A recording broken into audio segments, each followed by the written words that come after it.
ഈശോ മിശിഹായ്ക്ക് സ്തുതിയായിരിക്കട്ടെ. 2 മക്കബയർ 4:15 വചനം നമ്മളിങ്ങനെ വായിക്കുന്നു.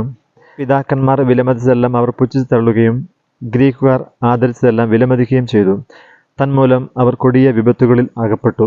പിതാക്കന്മാർ വിലമതിച്ചതെല്ലാം അവർ പുച്ഛിച്ചു തള്ളുകയും ഗ്രീക്കുകാർ ആദരിച്ചതെല്ലാം ഇവർ വിലമതിക്കുകയും ചെയ്തു. അതായത് പഴയ നിയമ കാലഘട്ടത്തിലൂടെ പിതാക്കന്മാരിലൂടെ പ്രവാചകന്മാരിലൂടെ ഈശോയിലൂടെ നമുക്ക് നൽകപ്പെട്ട അനേകം കാര്യങ്ങളുണ്ട്.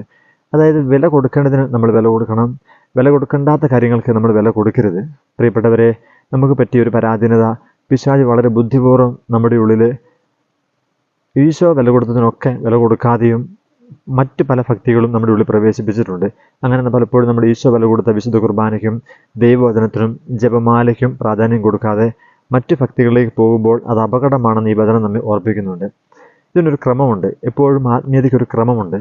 നമുക്കറിയാം, കുമ്പസാരനം ജപം ചൊല്ലി പ്രാർത്ഥിക്കുമ്പോൾ നമ്മൾ ഇങ്ങനെയാണ് പ്രാർത്ഥിക്കുന്നത്: സർവശക്തനായ ദൈവത്തോടും നിത്യകന്യകയായ പരിശുദ്ധ മറിയത്തോടും പ്രധാന മാലാഖി വിശുദ്ധ മിഖായിലിനോടും സ്ലിഹന്മാരായ വിശുദ്ധ പത്രോസിനോടും വിശുദ്ധ പൗലോസിനോടും സകല വിശുദ്ധരോടും. ഇതാണ് എൻ്റെ ക്രമം.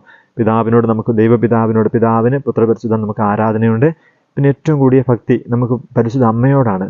അതെല്ലാ വിശുദ്ധരോടുമുള്ളതിനേക്കാൾ രണ്ടാമത്തെ ഭക്തി നമുക്കുണ്ടാവേണ്ടത് അമ്മയോടാണ്, പരിശുദ്ധ അമ്മയോട്. അതിനുശേഷം മിഖായേൽ മാലാഖയോടാണ്, പിന്നെ വിശുദ്ധരോടാണ്. ഇതൊരു ക്രമമാണ്. അതുകൊണ്ട് നമ്മുടെ ജീവിതത്തിലും വില കൊടുക്കേണ്ടതിന് വില കൊടുക്കാനും വില കൊടുക്കേണ്ടാത്ത കാര്യങ്ങൾക്ക് വില കൊടുക്കാതിരിക്കാനുമുള്ള ഒരു കൃപ വേണം. അതുകൊണ്ട് നമുക്ക് ഈശോയോട് പ്രാർത്ഥിക്കണം: ഈശോയെ, അങ്ങയിലേക്ക് എന്നെ അടുപ്പിക്കുന്നതൊക്കെ എനിക്ക് നൽകണമേ. അങ്ങയിൽ നിന്നും എൻ്റെ ഹൃദയത്തെ അകറ്റിക്കളയുന്നതൊക്കെ എൻ്റെ ഹൃദയം അങ്ങ് എടുത്തു മാറ്റണമേ എന്ന് നമുക്ക് പ്രാർത്ഥിക്കാം. ആമേൻ.